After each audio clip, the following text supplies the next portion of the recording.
Hi friends, welcome back to our channel. இன்னைக்கு இந்திராஸ் கிச்சனில் நம்ம என்ன பார்க்க போகிறோன்னா க்ரீன் பிரியாணி. வாங்க வீடியோக்குள்ளே போகலாம். பவுலில் 200 கிராம் அளவுக்கு சிக்கன் எடுத்துக்கோங்க.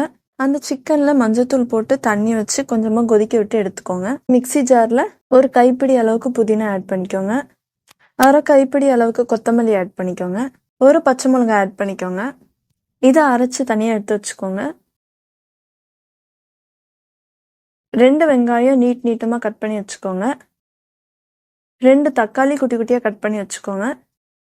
பட்டில் ஒரு பிரியாணி இலை, 2 கிராம்பு, 2 ஏலக்காய், ஒரு பட்டை, 2 ஸ்டார், ஒரு பச்சை மிளகாய். குக்கர் வச்சுட்டு 2 டேபிள் ஸ்பூன் எண்ணெய் ஆட் பண்ணிக்கோங்க. 1 ஸ்பூன் அளவுக்கு கீ ஆட் பண்ணிக்கோங்க. பிரியாணி இலை, 2 ஸ்டார், பட்டை, கிராம்பு, ஏலக்காய் எல்லாம் ஆட் பண்ணிக்கோங்க. 1 ஸ்பூன் அளவுக்கு சோம்பு ஆட் பண்ணிக்கோங்க. ஒரு பச்சை மிளகாவை 2 கட் பண்ணி இதில் ஆட் பண்ணிக்கோங்க. இப்போ நம்ம நீட்டமாக கட் பண்ணி வச்ச 2 வெங்காயத்தை இதில் ஆட் பண்ணிக்கணும். இதெல்லாமே நல்லா கலந்து மிக்ஸ் பண்ணிக்கோங்க. 3 ஸ்பூன் இஞ்சி பூண்டு பேஸ்ட் ஆட் பண்ணிக்கோங்க. இந்த வீடியோ உங்களுக்கு பிடிச்சிருந்தா மறக்காமல் லைக், ஷேர் அண்ட் சப்ஸ்கிரைப் பண்ணுங்கள். தேவையான அளவுக்கு உப்பு ஆட் பண்ணிக்கோங்க.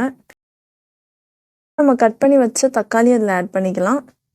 1/4 ஸ்பூன் அளவுக்கு மஞ்சத்தூள் இதில் ஆட் பண்ணிக்கோங்க. அரை ஸ்பூன் அளவுக்கு கரம் மசாலா, 1 ஸ்பூன் அளவுக்கு தனியாத்தூள், 2 ஸ்பூன் அளவுக்கு மிளகாத்தூள் இதில் ஆட் பண்ணிக்கோங்க. இது எல்லாத்தையும் நல்லா மிக்ஸ் பண்ணிக்கோங்க.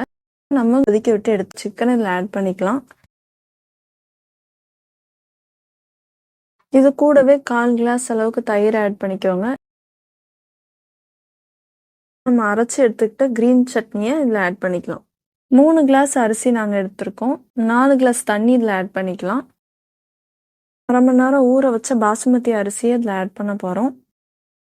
1/2 ஸ்பூன் அளவுக்கு கீ ஆட் பண்ணிக்கோங்க. கொஞ்சமாக லெமனை புரிஞ்சுக்கோங்க.